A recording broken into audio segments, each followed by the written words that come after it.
Has anybody asked the question, who is bankrupting Canada at this particular moment in time? Well, it's the boomers.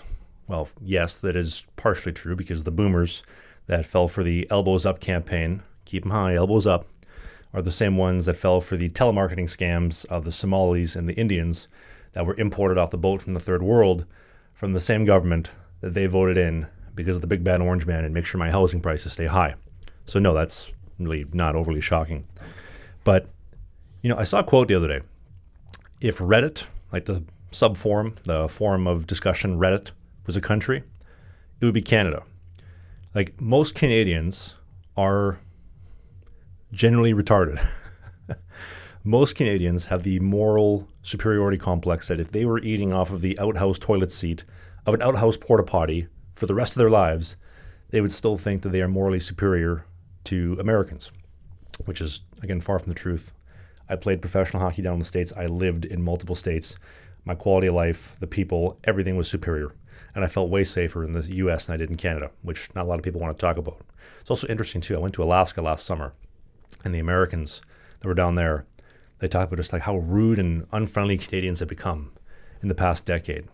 Interesting. But moral of the discussion, who is bankrupting Canada? Free shit, right? Canadians don't want freedom. They want free stuff. So, for example, if you tell Canadians you're going to lose your free health care, they'll have a meltdown. Well, how could you take away my free health care? Well, it's not free, Becky. You pay for it through your taxes. You pay the taxes, which is why we're taxed so high. The government takes that money and then gives you free health care. God forbid anybody in Canada actually took some personal ownership and responsibility for don't get fat, exercise properly, go for walks, get some sunlight, sleep properly, take care of yourself, and maybe do a little bit of financial budgeting. But it's free healthcare or bankruptcy. Well, if you're an idiot, not for some of us, but if you're an idiot, yes. But that's not a thought process that comes in Canada, right? There are so many issues in regards to bankrupting Canada, and I'm going to do a bigger talk about why I don't trust Pierre Poilievre or Mark Carney or any of the politicians in Canada. But I want you to think about this for a second. Have you ever noticed the politicians, they never talk about making houses cheaper. They talk about making them more affordable. Well, what does that mean? Well, they're never going to make the housing prices go down because houses are 60% of the entire assets in Canada. Half of it's in the dirt, half of it is the house on top of the dirt, which is, it's crazy the fact that that's the biggest casino in Canada is put money into a home, wait for it to appreciate. Don't innovate, don't create anything, don't be a productive member of society. In Canada, we hate if you are a productive member of society. The 20% that are productive will always subsidize the unproductive with the free shit and the hand-me-outs. And it's interesting. Of all the women that I've dated, they've all, with the exception of one, worked for the government. And I saw a stat the other day that 30% of Canadians work for the government. And so first true long-term girlfriend that I had, we were together for about 2.5 years. She worked at a corrections facility for the government. Girlfriend after that, she was actually a massage therapist. But I remember after about 2 weeks of working full-time, I wish I had a government job. It'd be so much easier. Girl after that, she worked for what would it have been? It was like helping at-risk youth build resumes. And she worked for the government. I remember she'd work from home 4 days a week, and she'd start at 9 o'clock. And at 8:58, she'd hop in the shower. Like, Travis, would you mind bringing me my laptop? I said, what do you need your laptop for? I just need to wiggle my mouse so it looks like I'm active on the website. This is what they're paying you for? Are you serious? And then throughout the day, she'd wiggle the mouse. She'd watch trashy reality TV. She'd be cooking, be knitting, doing anything but work. But somehow the government was paying her $25 an hour to do this job, right? Another girl that I dated more so recently, we were together for about a year and a bit.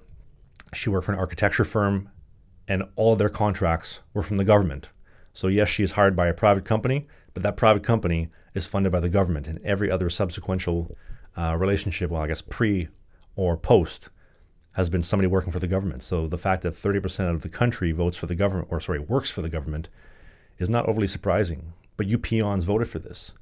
And so you wonder why everything's become so expensive, because everybody works for the damn government. And everybody votes for more government and bigger government. It just goes on and on and on. Everybody wants free stuff. Nobody wants to actually go to work. I don't know if anybody saw in Vancouver last year, Amazon, I believe it was Amazon, all the staff didn't want to go back to work 3 days a week. They wanted to go to work 1 day a week. They had a big protest. I don't feel safe going back to work. Get a life. Be an adult. You have to show up to work. Right? There was another girl I dated. She worked from home 4 days a week and then would go into the office 1 day a week. And they came back after the scamdemic and said, you're going to be going into the office 3 days a week. And I remember listening to the Zoom call where they were talking about this as a company, and they asked her for her opinion. She said, well, I don't want to commute into work. It's very stressful going an hour there and an hour back. I'm like, does everybody just want to get paid to do nothing and get free shit? Like, this is where the country is at. And so you wonder why the country is going bankrupt, because if nobody does anything, everybody wants to sit with their hands out, like, give me money, give me money, give me money. Give me some free stuff, which isn't even free.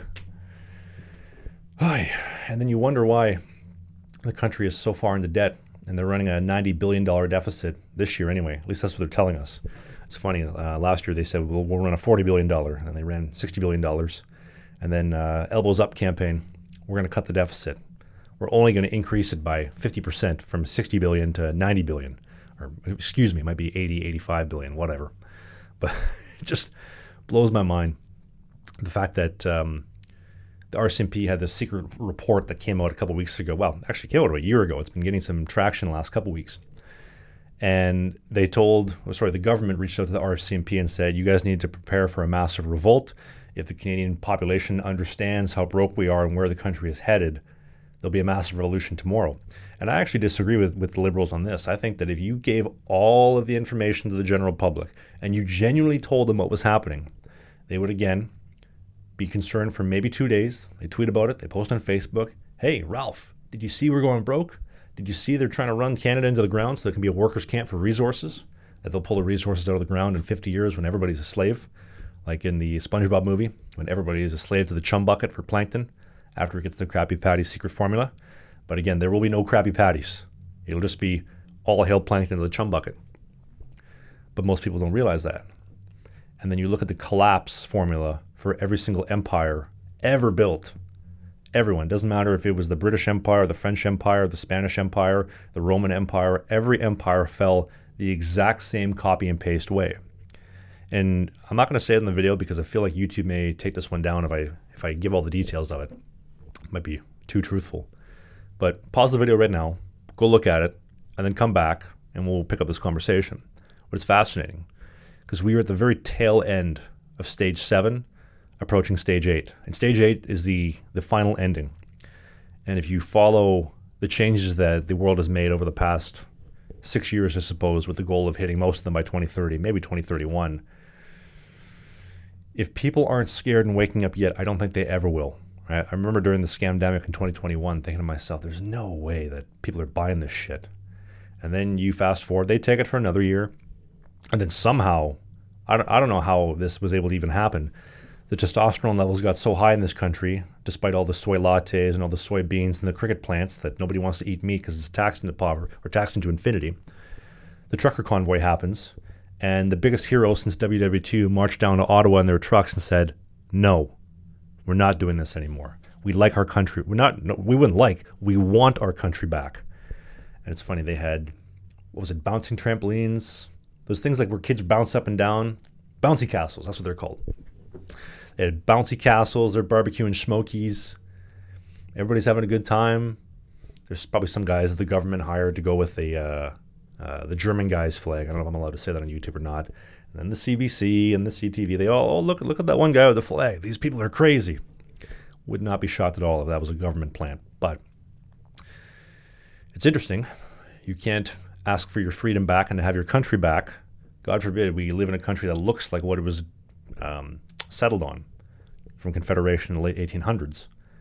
But if you wanted to go smoke crack by a children's playground, you're allowed to. You want to go rob a store, you want to go shoot up some homes in Brampton, you want to break in, murder a family in broad daylight, take all their shit, traumatize their kids, you're allowed to. Even, you know what, to give you an idea of like how morally corrupt things are in Canada, I think that I get it, there's some things that maybe we disagree on. Some people are pro-choice, some people are pro-life, some people want harsh sentences in the justice system, some people want softer sentences and are a little bit more empathetic. There's lots of different ways. Some people want to be straight and have kids and have a traditional nuclear family. Other people want to be gay. I get it. People have different tastes, different strokes for different folks. But I think something that we should all collectively, 100% of the population, be able to agree on is that taking advantage of underage kids is not only heinous, not only should you have a mandatory sentence, you should be taken out back and shot, right? Taking advantage of underage girls, underage boys, children, I think is probably the most evil thing somebody can do. And when the Supreme Court of Canada removed the 1-year mandatory sentence for child predators, like, where are we at? And then they've started calling them minor attracted people. They're people who are attracted to minors. No, they're pedophiles. They touch kids. They're evil. Right? They should not be allowed in society. But this is where we are at. This is how things have broken down, where we can't even collectively agree that taking advantage of kids is allowed, or that is not allowed. Excuse me. It is a crazy place. And I know that I haven't even seen most of it, being born in the 90s. But I can only imagine if you were eyes wide open, not eyes wide shut, in the 70s or the 80s compared to now, you'd just be shaking your head. I wonder, there's no way to find this out, but I wonder if our grandfathers, our ancestors that fought in WW1, WW2, if they saw the state of things right now, they would say, you know what, we're going to put our feet up on the desk and let it all burn down, type of deal. And this is why I call this the Great Decline of Canada. There is no political solution to this.